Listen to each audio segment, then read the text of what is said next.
Nabawasan ang mga probinsyang apektado ng El Nino ayon po yan sa Pag-asa. Pero hindi pa rin dapat magpakakampante. Lalo't milyong-milyong piso na ang pinsala sa agrikultura sa dalawang pinaka-apektadong rehiyon. At nakatutok si Mariz Umali.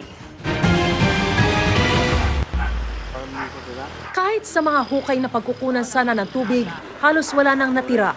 Kaya lalong nababahala ang mga magsasaka na tutuyuan na ng mga tanim nilang gulay sa Ventara, Ilocos Norte. Bumaba na rin ang level ng San Cristobal Dam sa bayan ng Sarat sa parehong probinsya na ikinabahala ng munisipyo at lalo't kasagsagan na ng pagtatanim ng tabako. Sa dam pa naman umaasa ng patubig. Pero pinakamalala raw ang pinsala ng El Nino sa mga pananim sa Western Visayas at Zamboanga Peninsula na aabot na sa 150 million pesos. For rice, it's 141.24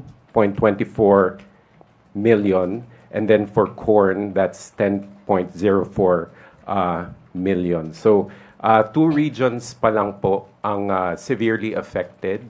But as I said, the task force is doing all it can to help the farmers affected by the situation.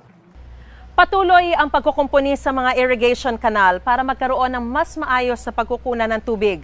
May mga abono ring ibinibigay sa mga magsasaka sa mga pinakapektadong rehiyon, partikular ang Western Visayas at Zamboanga Peninsula. There's social protection and alternative means of livelihood doon po sa nasa lanta. Our approach to El Nino is number one, intervention. Number two, mitigation.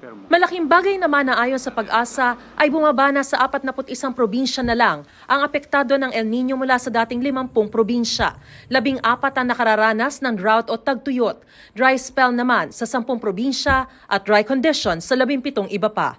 Para sa GMA Integrated News, Mariz Umali, nakatutok, 24 oras.